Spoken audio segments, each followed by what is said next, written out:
नमः परमहंसास्वादित चरण कमल चिन्ह मकरंदाय भक्त जन मानस निवासाय श्रीमद् रामचंद्राय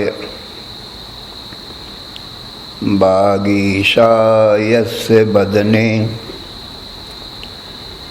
लक्ष्मीर्यस्य च वक्षसि यस्यास्ते हृदये संवित् तं नृसिंहमहं भजे। विश्वसर्गविसर्गादि नवलक्षणलक्षितं श्रीकृष्णाख्यं परं धाम जगद्धाम नमामि तत्। माधवो माधवावीशौ सर्वसिद्धिविधायिनौ वन्दे परस्परात्मानौ परस्परोन्नतिप्रियौ।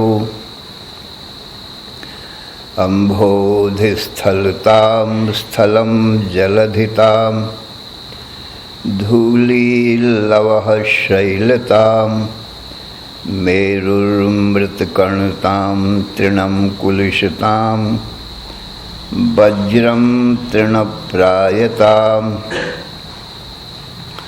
वह्निशीतलतां हिमं दहनताम् आयाति यस्येच्छया लीला दुर्ललित अद्भुत व्यसनिने देवाय तस्मै नमः।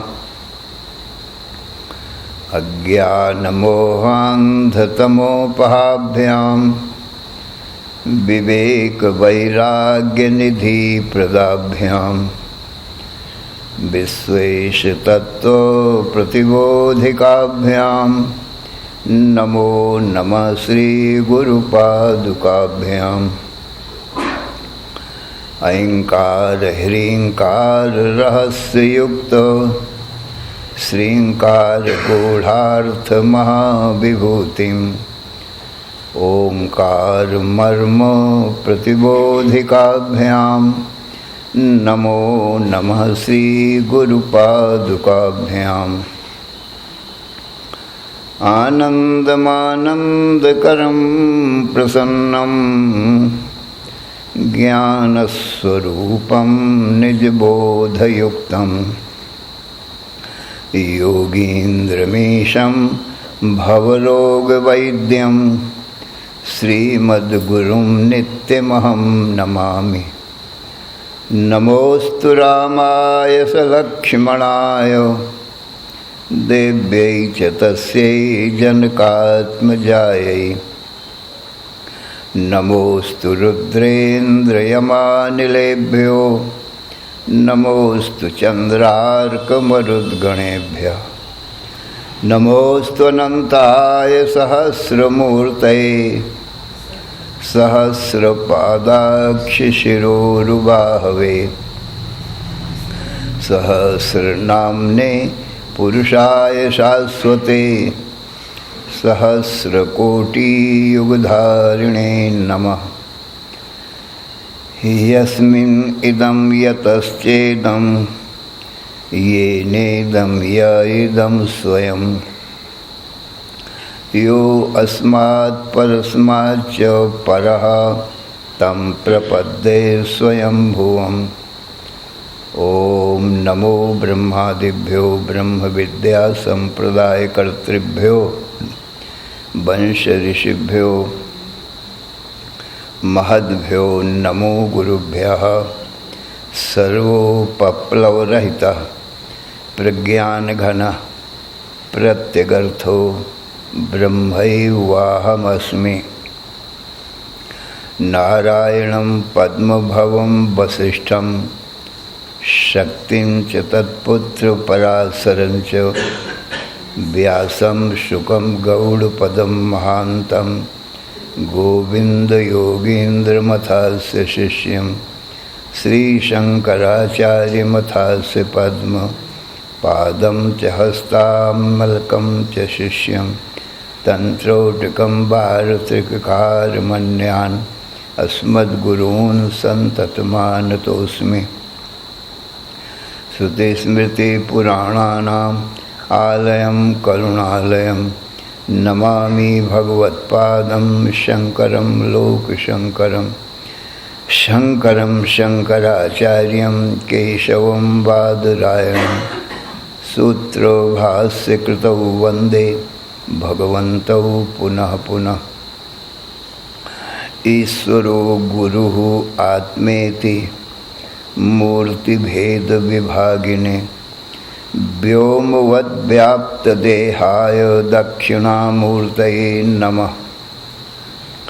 अशुभानि निराचष्टे तनोति शुभसन्ततिं स्मृतिमात्रेण यत्पुंसां ब्रह्म तन्मङ्गलं परम्।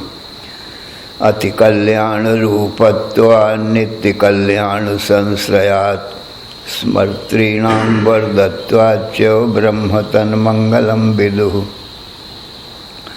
ओंकारस्य अथ शब्दस्य द्वैतौ ब्रह्मणः पुरा कंठं भित्त्वा विनिर्यातौ तस्मान् माङ्गलिकौ उभौ।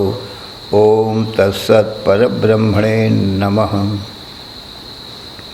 श्री राम जय राम जय जय राम। श्री राम जय राम जय जय राम। श्री राम जय राम जय जय राम। श्री राम जय राम जय जय राम। श्री राम जय राम जय जय राम। श्री राम जय राम जय जय राम। श्री राम जय राम जय जय राम। श्री राम जय राम जय जय राम। धर्म की जय हो, अधर्म का नाश हो, प्राणियों में सद्भावना हो, विश्व का कल्याण हो। हर हर महादेव। शरण शरणया कारण करुण करुणा वरुणालय। कर्तुम अकर्तुम अन्यथा कर्तुम समर्थ। नित्य शुद्ध बुद्ध मुक्त स्वरूप अनंत कोटि ब्रह्मांड नायक परात्पर पूर्णतम पुरुषोत्तम परब्रह्म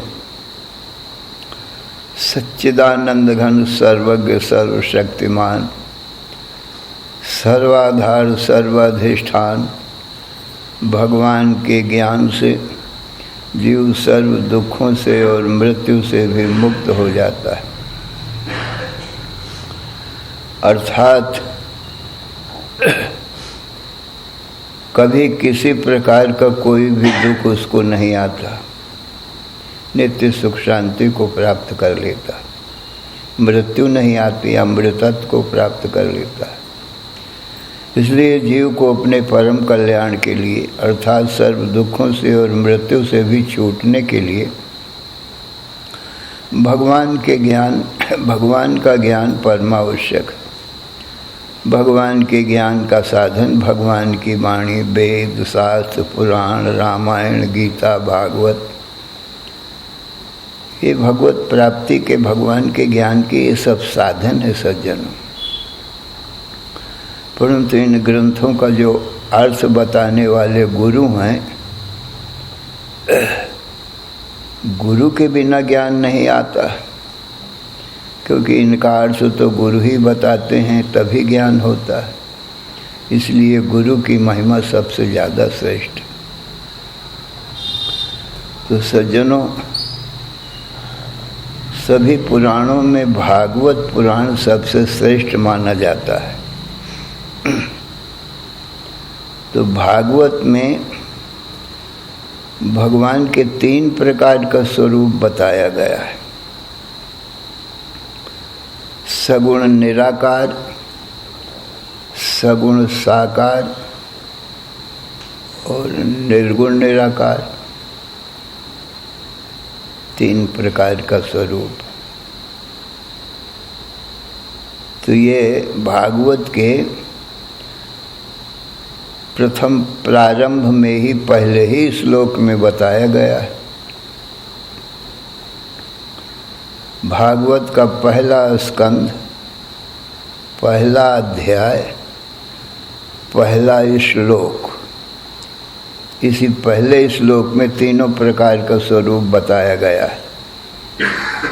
फिर सज्जनों, इसी श्लोक का विस्तार, यही 3 स्वरूपों का विस्तार सारी भागवत में सार रूप में पहले ही बता दिया गया है। और ब्रह्म सूत्र से ही भागवत का प्रारंभ होता है। जगत की उत्पत्ति स्थिति प्रलय किससे होती है? श्रुति कहती है यतो वा इमानि भूतानि जायन्ते येन जातानि जीवन्ति यत् प्रयन्ति अविशं विशन्ति तद् ब्रह्म। ये श्रुति भगवती वेद कहता है। तो ब्रह्म सूत्र में एक ही सूत्र बता दिया, जन्माद्यस्यता स्वल्पाक्षरत्वम बहवा अर्थबोधकत्वम सूत्रत्वम। थोड़े अक्षर हों और बहुत अर्थ के बोधक हों, उसको सूत्र कहते हैं सज्जनों। स्वल्पाक्षरम असंदिग्धम सारवत विश्वतो मुखम अस्तोभम अनवद्यम च सूत्रम सूत्रविदो विदुः।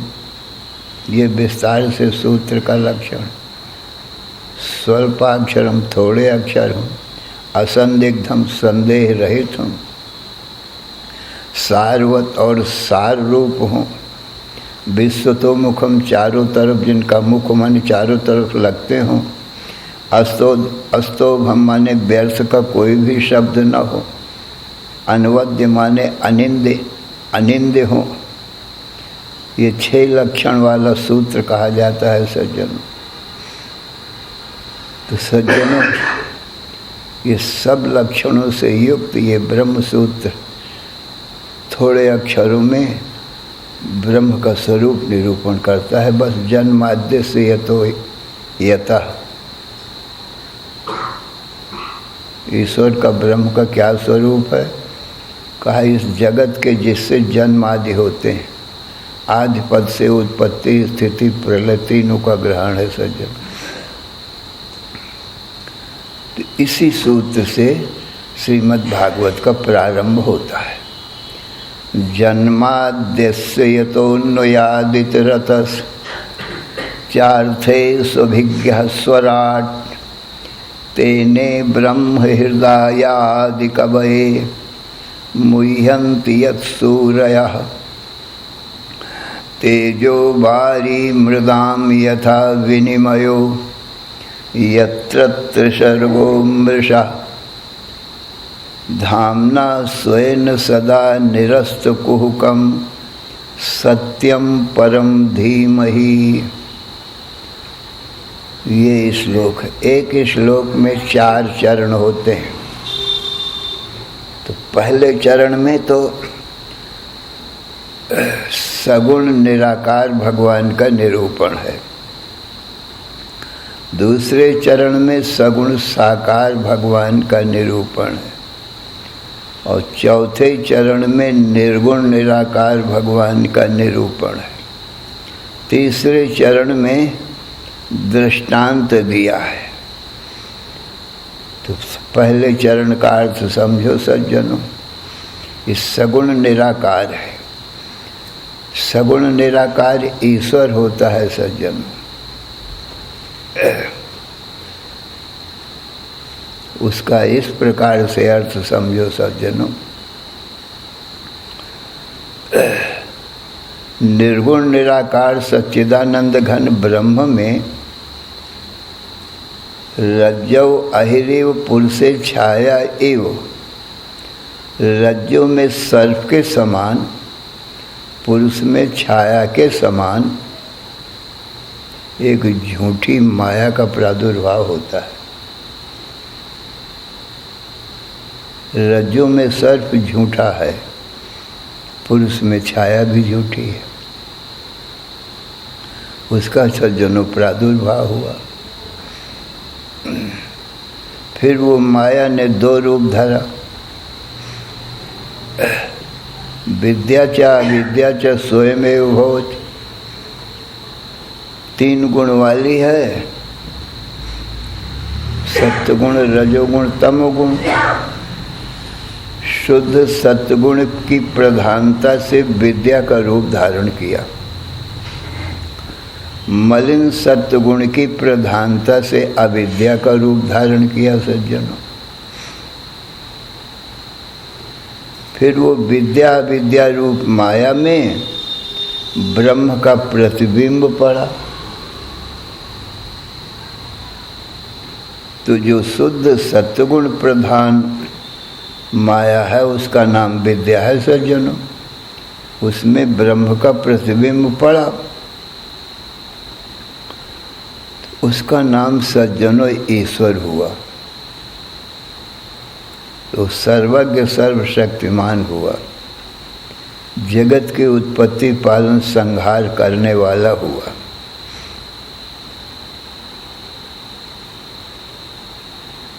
और दूसरी मलिन सत्वगुण प्रधान अविद्या है, ये माया का दूसरा रूप है। इसमें भी ब्रह्म का प्रतिबिंब पड़ा। तो ये अल्पज्ञ अल्प शक्तिमान जीव हुआ सज्जन। अल्पज्ञ माने अल्प माने थोड़ा ज्ञान, और अल्प शक्तिमान। तो सज्जनों इस प्रकार से माया से ईश्वर और जीव बन गए सज्जनों। तीन चीजें हैं। शुद्ध ब्रह्म जो पहले से है, पुरुष के समान। पुरुष का अर्थ होता है पूर्णत्वात् पुरुषा, जो सत्य से, ज्ञान से, आनंद से पूर्ण हो, उसको पुरुष कहते हैं। तो भगवान का शुद्ध स्वरूप ब्रह्म सत्य ज्ञान आनंद से पूर्ण है सज्जनों। तो जैसे पुरुष से छाया प्रकट होती है, ऐसे ही उस पूर्ण पुरुष से माया प्रकट भई है। इसलिए पुरुष तो सत्य है और माया झूठी है, क्योंकि सभी छाया झूठी होती है सज्जनों। हमारी तुम्हारी छाया भी झूठी है। हम पुरुष हैं और छाया झूठी है। पुरुष से छाया उत्पन्न होती है, पुरुष के आश्रित रहती है, घटती है, बढ़ती है, फिर पुरुष में लीन हो जाती है। ये हमको आपको अनुभव सिद्ध है। ऐसी ढंग की वो माया है सज्जन। तो शुद्ध ब्रह्म पुरुष और शुद्ध सत्वगुण प्रधान माया, जिसका नाम विद्या है, उसमें पड़ा ब्रह्म का प्रतिबिंब, इसका नाम सज्जनों ईश्वर हुआ। यही जगत की उत्पत्ति पालन संहार का काम करता है। शुद्ध ब्रह्म से जगत की उत्पत्ति पालन संहार नहीं होता है। ये माया विशिष्ट जो ब्रह्म है, इससे ही होता है। तीन चीज हो गई, शुद्ध ब्रह्म, विद्या रूप माया, उसमें प्रतिबिंब, ये तीन चीजें हो गई। जीव में भी तीन चीज हो गई, शुद्ध ब्रह्म, और मलिन सत्वगुण प्रधान माया और उसमें पड़ा ब्रह्म का प्रतिबिंब सज्जन। इनमें भी तीन चीज़ें हो गई सज्जन। ये जीव में भी, इसका नाम जीव हुआ, ये अल्पज्ञ हुआ, इसमें भी तीन चीज सज्जन हो गई। इस प्रकार से ब्रह्म और ईश्वर और जीव तीन हो गए न सज्जन।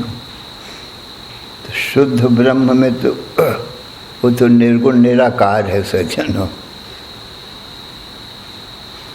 आधार अधिष्ठान है, सत्य ज्ञान आनंद से पूर्ण पुरुष है। अब ये जो ईश्वर है सज्जनों, यही उस माया के द्वारा, वो जो शुद्ध सत्वगुण प्रधान माया है ना, जिसका नाम विद्या है, उसके द्वारा जगत की उत्पत्ति पालन संहार का काम करता है सज्जन। और जो मलिन सत्वगुण प्रधान माया है, उसका नाम अविद्या है, वो अल्पज्ञ है, अल्पशक्तिमान है। ये जब ईश्वर की भक्ति करता है तो ईश्वर की कृपा से अपने शुद्ध स्वरूप ब्रह्म को जानता है सज्जनों, तब इसकी मुक्ति होती है सज्जनों।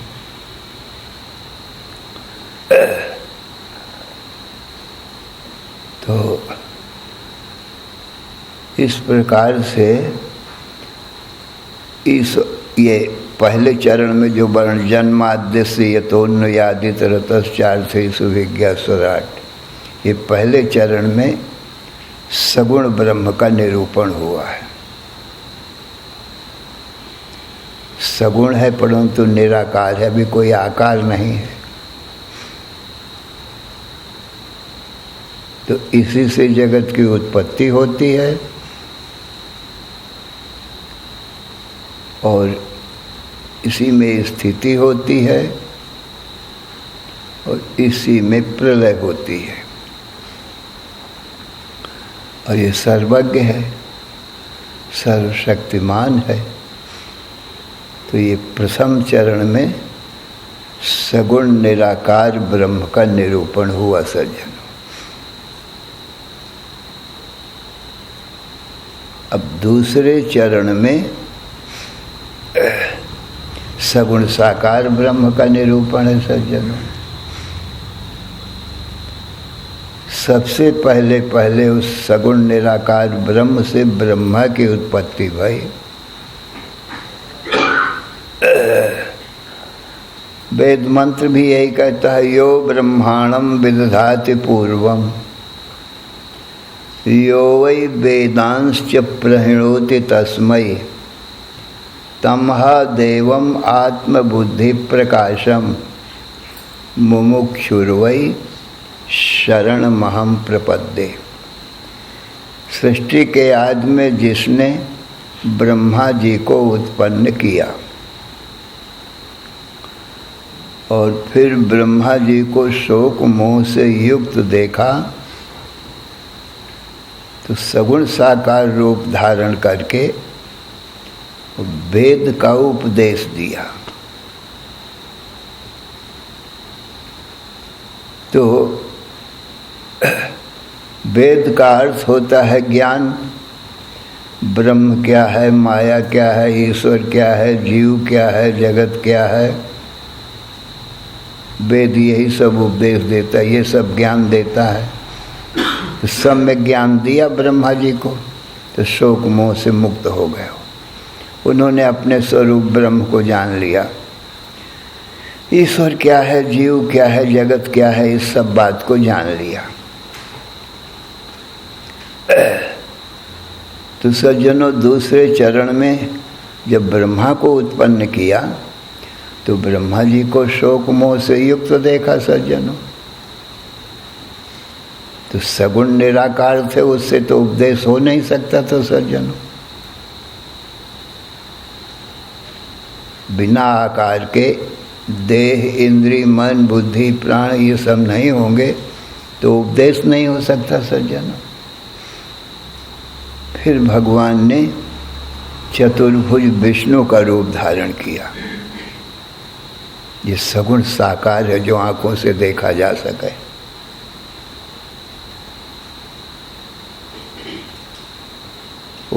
दर्शन दे करके ब्रह्मा जी ने विष्णु भगवान का दर्शन किया, प्रणाम किया, स्तुति किया। तब भगवान ने अपने वास्तविक स्वरूप का, सच्चिदानंद घन ब्रह्म स्वरूप का उपदेश किया और ईश्वर का स्वरूप भी बताया कि मैं ही माया से विशिष्ट होकर के मैं ही ईश्वर बनता हूँ और मैं ही तुमको उत्पन्न किया है। अब ये सृष्टि उत्पत्ति का काम अब मैं तुमको सौंपता हूँ। मैंने तुमको उत्पन्न किया, अब आगे की सृष्टि तुम करो। जैसे पिता पुत्र को उत्पन्न करता है पत्नी के द्वारा, ऐसे ही माया रूपी पत्नी के द्वारा जगत पिता ईश्वर ब्रह्मा रूपी पुत्र को उत्पन्न किया। तो जैसे पिता जो है पुत्र को उत्पन्न करके फिर पुत्र को अपना काम सौंप देवे कि अब तुम भी आगे पुत्र, तुम भी विवाह करो और विवाह करके तुम भी संतान उत्पन्न करो और मैं अब जाऊंगा अपने कल्याण के लिए तपस्या करने। तो इसी प्रकार से परंपरा से ये सृष्टि फिर चलती रहेगी। पिता भगवान का भजन करेगा और पुत्र उत्पत्ति का काम अब वो अपने पुत्र को सौंप देगा। पति पत्नी फिर ये वानप्रस्थ आश्रम होता है। एक पुत्र माँ साध्य बनी भवे, एक पुत्र उत्पन्न कर दिया, अब ये अपना काम उनको सौंप दिया पुत्रों को। अब दोनों पति पत्नी भगवान का भजन करने के लिए वन में अपना चले गए। ये शास्त्र की मर्यादा है। पहले ब्रह्मचर्य, फिर गृहस्थ, इसके बाद वानप्रस्थ, फिर सन्यास। वेदों में ये 4 आश्रम बताए गए हैं सज्जन। तो इस प्रकार से ब्रह्मा जी को ज्ञान का उपदेश विशोक करके, शोक रहित बना करके और कहा कि अब तुम सृष्टि करो। जगत की उत्पत्ति का काम सौंप दिया। तो ये दूसरे चरण में भगवान विष्णु ने सगुण साकार रूप धारण किया। सगुण तो पहले से थे ही। विष्णु का आकार, चतुर्भुज आकार और धारण किया, क्योंकि सारा व्यवहार उपदेश आदि का देह, इंद्रिय, मन, बुद्धि, प्राणों से ही होगा। व्यवहार, उपदेश आदि देह, इंद्रिय, सगुण साकार के बिना हो नहीं सकता है। तो ये दूसरे चरण में सज्जनों सगुण साकार भगवान का वर्णन है। पहले चरण में सगुण निराकार, दूसरे में सगुण साकार।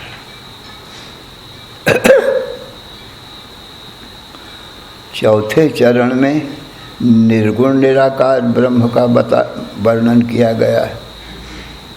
तीसरे चरण में दृष्टांत दिया गया है। तेजो बाहरी मृदाम यथा विनिमयो यत्र सर्गो मृषा धामना स्वेन सदा निरस्त कुहकम सत्यम परम धीमहि। व्यास जी कहते हैं हम परम सत्य का ध्यान करते हैं। जो परम सत्य है उसका धीमहि माने हम ध्यान करते हैं। तो परम सत्य क्या? सच्चिदानंद ब्रह्म है, वही परम सत्य है। ईश्वर और जीव से परे माने विद्या विद्या रूपी माया से जो परे है शुद्ध ब्रह्म, वो परम सत्य है। और जीव ईश्वर ये तो विद्या विद्या उपाधि वाले हैं, ये परम सत्य नहीं है। तो इस प्रकार से परम सत्य को बताने के लिए वो दृष्टांत देते हैं। तेजो भारी मृदाम यथा विनिमयो यत्र सर्वो मृषा। जैसे रज्जु में सर्प मिथ्या दिखाई पड़ता है सज्जनों, और तेजो भारी मृदाम यथा विनिमयो, सज्जनों सूर्य की किरणों में 12 बजे दिन को बहुत ज़्यादा तेज आ जाता है। सूर्य की किरणें ज़्यादा तेजस्वी हो जाती हैं। तो उससे क्या होता है, मरुस्थल भूमि में झूठे प्यासे मृगों को झूठे जल की प्रतीति होने लगती है। जल नहीं है। ग्रीष्म भीष्म करा तप्तौ, ग्रीष्म ऋतु माने जेठ बैसाख में, मध्याह्न काल में जब खूब तेज किरणें होती हैं सूर्य की, तेज धूप होती है, तो मरुभूमि में प्यासे मृगों को जल की प्रतीति होने लगती है। जल है नहीं, झूठी प्रतीति होने लगती है सज्जनों, मानो जल भरा है। हवा चलती है तो बालू में लहरों जैसे बन जाते हैं। तो सज्जनों वो प्यासे मृग पानी पीने के लिए जाते हैं, पर सज्जनों पानी तो है नहीं वहाँ। जब वहाँ पहुँचते हैं तो पानी नहीं मिलता। आगे पानी दिखाई पड़ता है, बहुत दूर तक मरुस्थल भूमि है, बालू पड़ी है, रेगिस्तान है। तो फिर आगे दौड़ के जाते हैं, परंतु तो सूर्य की किरणों से मिथ्या जल प्रतीत हो रहा है सज्जनों, सच्चा पानी तो है नहीं वहाँ पर। इस प्रकार से वो मृग प्यास बढ़ती जाती है, ज्यों ज्यों दौड़ के जाते हैं आगे। भटक भटक करके प्यास के मारे प्राण छोड़ देते हैं, मर जाते हैं सज्जनों। इसी प्रकार से ये जीव रूपी जो मृग है, ये अल्पज्ञ अल्प शक्तिमान है सज्जनों, और ब्रह्म आधार अधिष्ठान है। उसमें ये संसार जो दिखाई पड़ रहा है सज्जनों, ये झूठा ही दिखाई पड़ रहा है। स्त्री पुत्र धन ये झूठा दिखाई पड़ रहा है,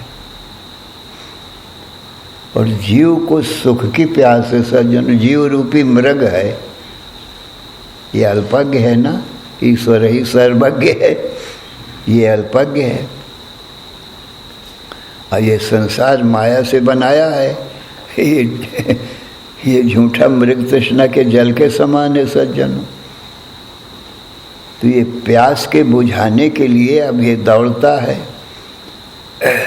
कि मेरी प्यास बुझ जाएगी। तो स्त्री के लिए पहले दौड़ता है, जब स्त्री मिल गई, सुख की प्यास है, परंतु स्त्री से भी सुख की प्यास मिटी नहीं सज्जनों। तो आगे सुख दिखाई पड़ता है, पुत्र मिलेगा तो मैं सुखी हो जाऊंगा पुत्र से। पुत्र भी मिल गया, परंतु सुख नहीं मिला, क्योंकि यहाँ तो झूठा सुख दिखाई पड़ रहा है ना, प्रतिबिंब रूप आभास रूप ईश्वर की प्रकाश रूप किरणों से ऐसा झूठा दिखाई पड़ता है सज्जन। पुत्र में भी सुख न मिला, फिर सोचता है धन मिलेगा तो मेरी सुख की प्यास बुझ जाएगी, सुखी हो जाऊंगा। धन मिल गया, फिर भी सुख की प्यास तो बुझी नहीं सज्जनों। फिर सोचता है मैं राजा हो जाऊंगा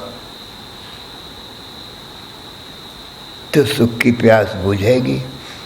अब राजा हो गया तो भी सुख की प्यास न बुझी। जैसे मृग दौड़ता जाता है त्यों त्यों प्यास बढ़ती जाती थी, प्यास बढ़ती बढ़ती बढ़ती अंत में मर गया, प्यास बुझी नहीं। ऐसे ही सज्जनों अब ये राज पा गया, सुख की प्यास बुझी नहीं। रोग बढ़ता ही गया, ज्यों ज्यों दवा की दुख रूपी रोग बढ़ता ही गया।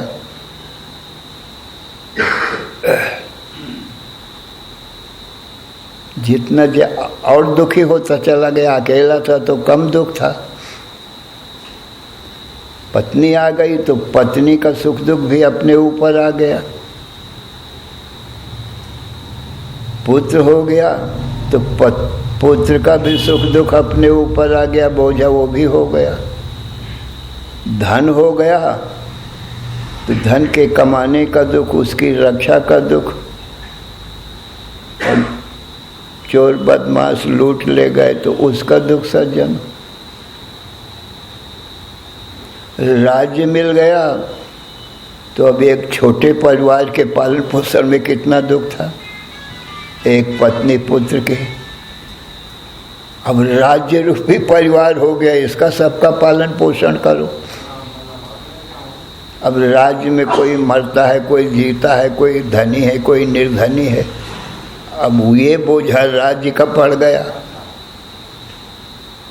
तो सुख की प्यास बुझाने के लिए ज्यों ज्यों ये आगे बढ़ता गया तो सज्जनों उतना ही दुख बढ़ता ही गया, प्यास बुझ नहीं पाई, मर गया।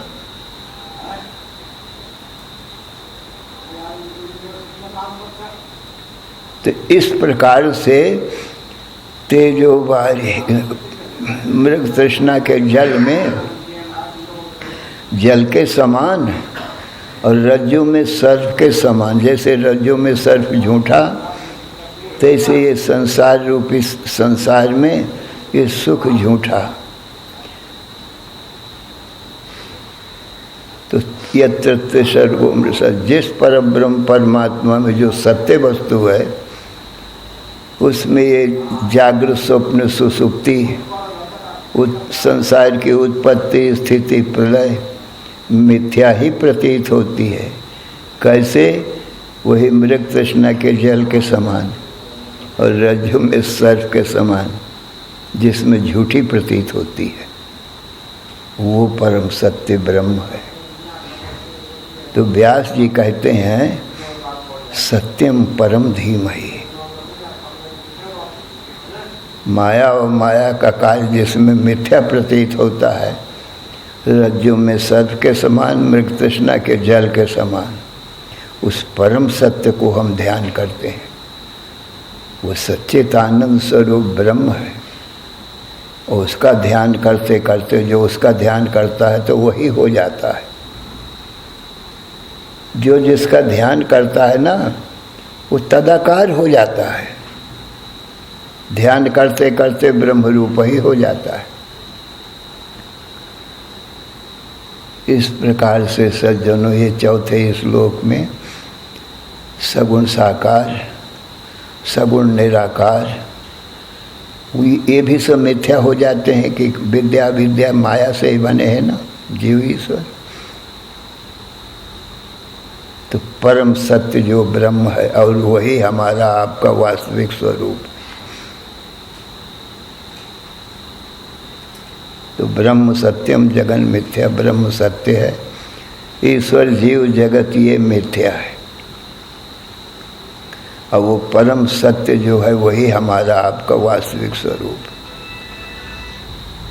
श्री राम जय जय राम। श्री राम जय जय राम। श्री राम जय जय राम। श्री राम जय जय राम। श्री राम जय जय राम। श्री राम जय जय राम। धर्म की जय हो, अधर्म का नाश हो, प्राणियों में सद्भावना हो, विश्व का कल्याण हो। हर हर महादेव। बोलो सच्चिदानंद भगवान की जय। बोलो सद्गुरुदेव भगवान की जय।